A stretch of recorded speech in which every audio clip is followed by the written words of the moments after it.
Salam dostlar. Gəlin söz analiz rubrikamızda daha bir maraqlı məqama diqqət eləyək. Mən bu məqama bir misralıq cinas deyirəm. Bildiyiniz kimi cinas deməli yazılışca, formaca eyni mənaca müxtəlif sözlərdir və bunu yaratmaq üçün ən azı bizə iki misra lazım olur ki, sözü iki mənada işlədək, orada cinas yaradaq. Ancaq bəzən elə sənətkarlar olur, bir misrada buna nail olur, yəni sözü bir dəfə işlətməklə ona iki məna vermək qüdrətinə malik olur. Misalı yenə Füzulidən çəkəcəm. Çün düşmədən ayağa çıxmadı başa badə. İlk mənası, ilk bizim algıladığımız məna budur ki, yəni badə butulkanın ayağına düşməyincə, yəni ayağındakı qaba süzülməyincə onu heç kim başına götürüb içməz. Və eyni zamanda ayaq sözü burada ayaq sözündəndir, mənaca qədəh deməkdir.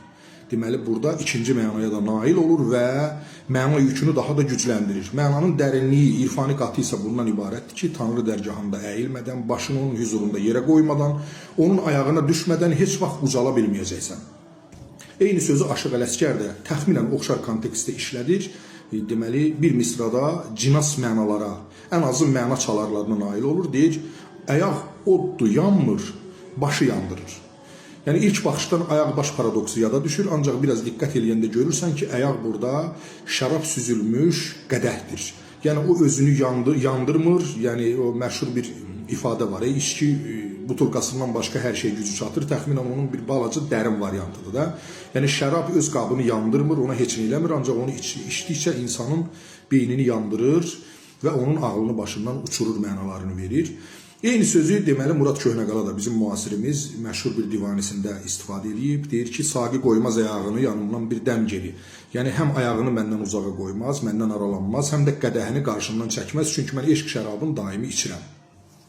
Bundan əlavə Füzulidə dağ sözü çox oynadılıb bir misralıq cinas kontekstində. Köhişən kün deyləmiş min tişəni bir dağ ilə, mən qoparıb salmışam min dağı bir dırnaq ilə. Bu sözü ümumiyyətlə dağ sözünü Füzuli çox vaxt həm real, fiziki, coğrafi dağlar, həm də sinənin dağı mənasında çox oynadıb və Aşıq Ələsgərdə də bu məqam var. Deyir ki, məcnun olub qaldım Leyli dağında. Həm Leylinin dağı sinəmdə qaldı, həm də mən özüm Leyli dağında məcnun kimi sərgərdan qaldım.